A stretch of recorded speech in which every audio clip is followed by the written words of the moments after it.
As a gamer, I need certain reassurances to help keep me on track with my outlook on life.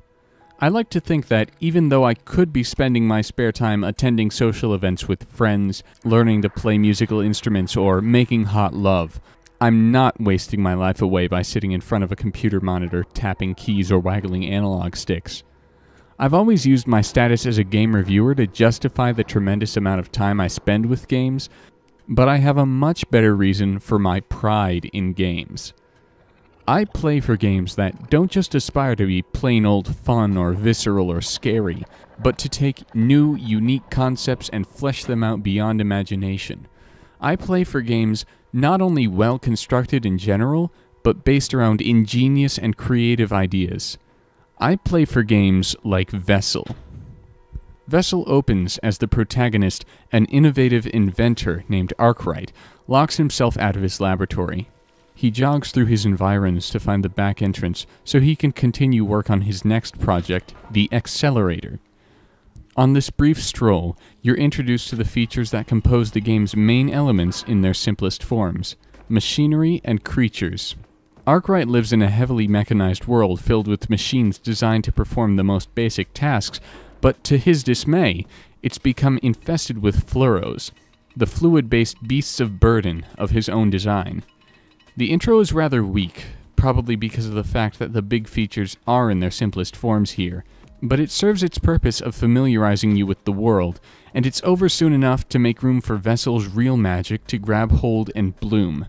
If you've seen any footage, you might expect a game like this to have a strong emphasis on fluid dynamics, but contrary-wise, the actual liquid physics that it has to offer are secondary to what Arkwright has constructed around them.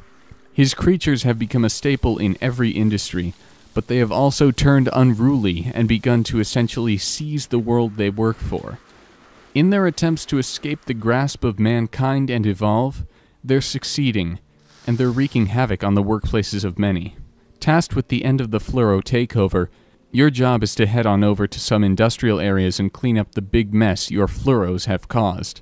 The most basic form of fluoro is a weak little blob of water programmed to stand on the nearest big shiny button, but it's made apparent quickly that these creatures have enhanced themselves and that you are in their ecosystem.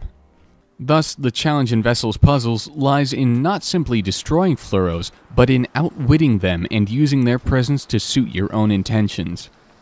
Every different kind of fluoro is programmed with one simple task, be it pressing a button, following you, or absorbing fluid. And the way the game applies each of their goals is nothing short of fascinating. Oftentimes, getting one to stay put or to operate a contraption in a certain order feels like hacking the system, like rerouting a well-oiled machine to your advantage, particularly because the puzzles use fluoros to their advantage. Many rooms are too complex for anything as dumb as a fluoro to make heads or tails of, but far too out of reach for anything as sentient as a human being to pass through. This convenient setup makes working together with your inventions key. Fluoros can seep through grates and jump to higher platforms than you, but you need to first figure out how in the world to make them do exactly that, and to keep them from falling apart in the process.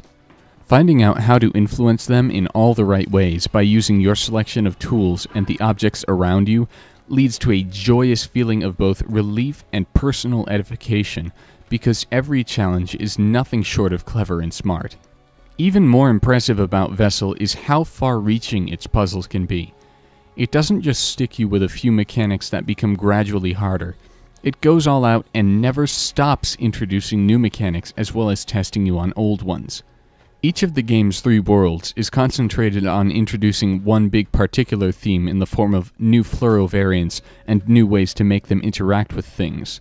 Why stick to puzzles about getting your adorable little buddies to stomp down some buttons, when it's more interesting times a billion to concoct insanely creative levels that get them to fizzle away into steam-powered motors or explode onto pressure plates?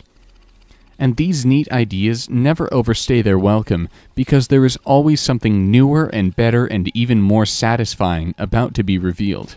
Incredibly complementary to the gameplay is the game's audio, which works so well and sounds incredibly great.